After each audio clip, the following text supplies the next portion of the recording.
really exciting podcast today. Dr. Safai, we met through another publication where we were both on a panel for the social media addiction, and I can tell you that Dr. Safai has probably the simplest, most eloquent explanation of social media addiction. Really excited to have her here today talking about social media addiction in our youth.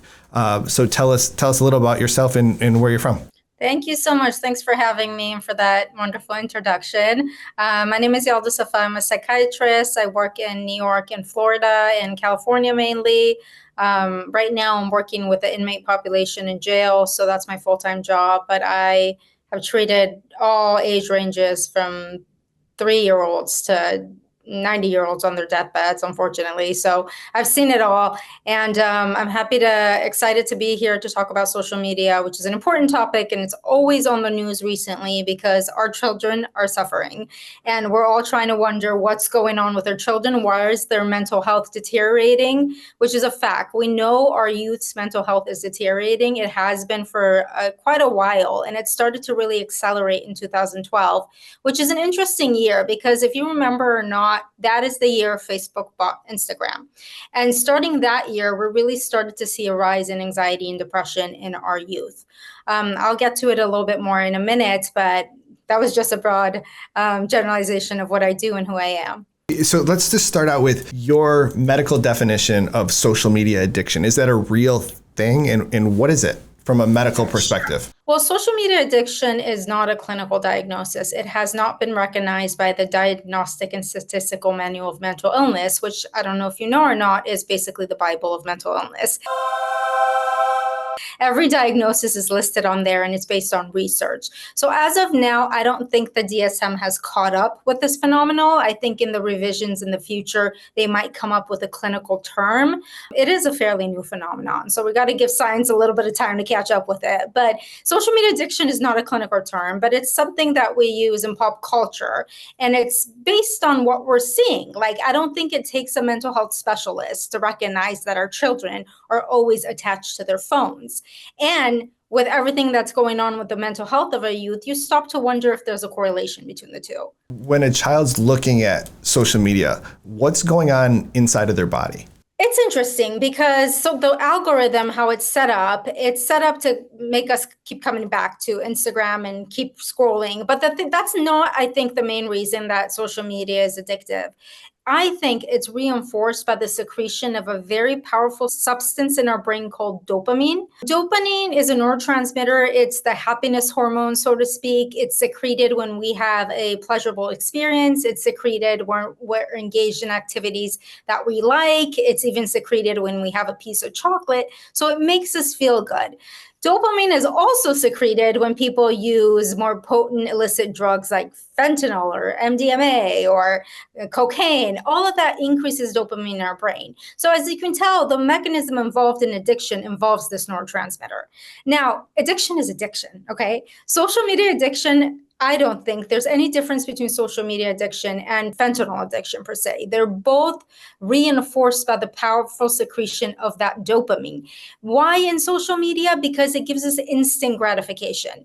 When someone's doing a line of cocaine, they get instant gratification, and that's what makes them want to keep going back to it. It's the same with social media. Likes, comments, when we see our news feed full of likes and comments, when we see reel after reel after reel, it's instant gratification, which makes that dopamine keep spiking and swiping. Now, the problem is you get used to a certain stimuli. So you need more of it to get a higher dopamine spike, or even to get the same dopamine spike that you would get before. And it's the same phenomenon with something like cocaine. The same cocaine that you use the first time around will not give you the same experience. You likely need more and more of it. So what I feel like is happening in our youth is the dopamine they used to get, the first few years they were on Instagram or Facebook is not giving that same amount of time that they spend on Instagram and Facebook is not giving them that dopamine fix, so to speak. So they're seeking more and more of it. Will they also, let's say parents decide, you know what, this isn't good for my child. Do you think that they'll go through withdrawal symptoms as well? Look at yourself, okay? I'm going to just speak about myself. I have trouble putting down my phone. Yeah, me too. Like, this is not just in our youth. We are now accustomed to scrolling, whether it's our emails. There's something about being attached to this phone that when it's separated from us for a few minutes or an hour, right, I get separation anxiety. I don't know about you guys, but this is not just in our youth. It's in ourselves too. It's a society as a whole. We are so programmed to be attached to our phone all the time that without it, this withdrawal symptom feels very real, so to speak. It's not necessarily a physiological phenomenon, but I think behaviorally right now, we're so accustomed to constantly playing with our phone that it feels uncomfortable when we're away from it. Do you have a theory about why people reach for that phone first thing in the morning? It's a habit. And also, everything is on your phone nowadays. Your emails, the news. I mean, I don't watch TV anymore. I get my news from my phone, right? The news. So your whole entire world is summed up to this device. So it becomes a habit to reach for it first thing in the morning to get your day going. Does that make sense? If you want to reprogram yourself, it's going to take a lot of work at this point to reprogram your brain to break that habit. Yeah, I didn't know if it's in link with that dopamine hit that you're talking about, where it's like you wake up in the morning and it gets your day going by doing the scroll to get the dopamine flowing in your body. I think it does. It partly does. And also, I'm saying for my own example, the minute I open my eyes in the morning, yes, I need that dopamine spike. And also, I'm generally curious about the state of the world and everything. Your entire lives, unfortunately, nowadays are summed up in your phone. You do your banking, you do your emails, you do your work, social media, et cetera, et cetera. It's all in the phone. So it's a habit, yes. And it gives you that first thing in the morning, gives you that dopamine spike. Well, my question is the internet's not going to go away. Phones aren't going to go away. And kids and generations coming up are going to be exposed to it more and more and more. Is there a healthy or safe way to use them? Unfortunately, the research is lacking in the field because, like I said, this is a new phenomenon, right? It's only really come into light as a problematic thing for our youth. So there's not enough research on this to determine when is appropriate age for a kid to be able to go on social media. Now there's different experts out there that are saying different things. 16, 14, 10. We don't know yet. That's the fact of the matter is that we just don't know yet. But I would say, it should be individualized. You as a parent know your kid best. If you think they have addiction tendencies, if you think that they can't be trusted with a device, if you think it's detrimental to their health, it's up to you to decide what is appropriate for your kids. Well, that kind of leads to my next question. Do you think social media creates an addictive personality? No. The addictive personality is a mix of genes. Substance addiction is determined by genes, first of all. It usually runs in the families. And then environmental factors. I don't think social media addiction is a gateway, so to speak, to other illicit substances such as fentanyl or heroin or cocaine.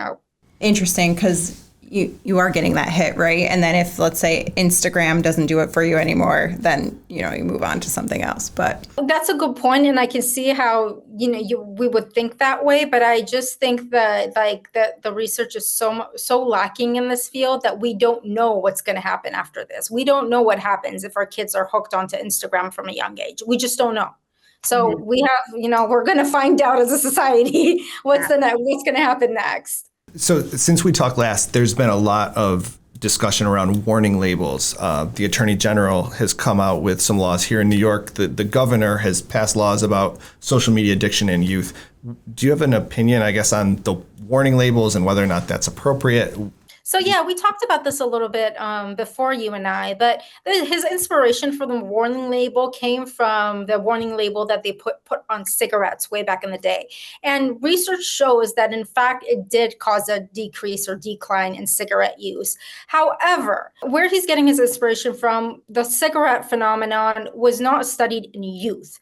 I think it's a lot different from this because it is our youth that's suffering. And kids are not deterred from warning labels. Kids can't comprehend consequences. Their prefrontal cortex, which is right here, it's the part of the brain that understands consequences, so to speak, is not developed till age 25. So they just don't get it. Even if you tell them it's bad for your mental health, it's bad for your physical health, they're likely not going to listen. So this warning label, I don't think that it's going to do anything to deter kids. I think it might help the parents be more aware and hypervigilant to this phenomenon.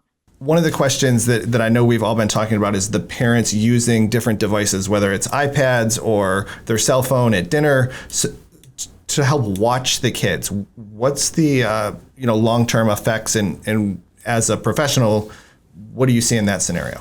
We see parents in restaurants all the time giving their kids devices so they can keep them calm. I get it. It's hard to go out with your kid who's bored, who's jumping up and down, making a lot of noise, causing a lot of chaos. It's almost so much easier to just give them a device so they can calm down, sit down, be polite, and behave. However, up until now, the American Pediatric Society has been telling parents over and over again that especially under the age of 2, you should not be exposing your kids to screen time. We've known that this has been detrimental for a very long time. So under the age of 2, please no, try to avoid it as much as possible. From age 2 on forwards, I think it really depends on the amount of time they're spending on the device. If the parent only saves the device for when they go out to a restaurant, no harm done, right? 30 minutes, an hour, kids on the device, and then never again. However, if the kid is constantly on a device, that's where the problem is. So I think it really depends. Research has shown the more time you spend on a device, the higher risk of anxiety and depression. So we know that. So I think it's really important for parents to just understand they need to limit the time the kid spends on social media. Do you have any personal opinion about what these big tech, whether it's Instagram or Meta or TikTok, how they're using professionals, probably people that you went to school with, to really influence children? Do you think that that's real? Do you think that that's what's happening? They're creating products to affect kids? I don't want to speculate, and I don't really know, but we all know, this is no surprise that there's an algorithm at play, and it exposes you to material that you seem to have an interest in. So that's how social media works. And we've all known that. And social media, Instagram, Facebook, they're private companies. They work for profit. So, you be the judge of that, right? So I can't say for sure what their intention is, or I don't want to speculate or make a comment that's incorrect. But this is a for-profit institution. And we know it works on an algorithm. Have you ever personally seen kids that were affected in a detrimental way? Yes, for the teenagers. Yes, because they're more likely to experience problems with eating disorders or body image issues if they're looking at perfect figures all day long on social media. I've also seen a lot of people being bullied on that platform. You look at the comment section of any reel or picture, and it's vicious sometimes, even as an adult. There's been times when people could put comments on my pictures that make me literally cry. And I'm a 36-year-old full-grown woman with coping skills. So can you imagine what that might do to a 14-year-old who hasn't developed coping skills in life? So cyberbullying, I've seen a lot happen. And of course, the dangers of meeting somebody online and getting caught in something that you shouldn't be getting caught in is also very likely to happen. We're doing a bunch of social media addiction lawsuits. I think the statistics that are coming right from inside of the corporations through the discovery process shows an increased likelihood of body image issues, depression, anxiety, self-harm, self-mutilation, eating disorders. And I think the facts will be borne out in the courtroom over the course of the next several years. And we're trying to work hand in hand with the professionals. It's really the same.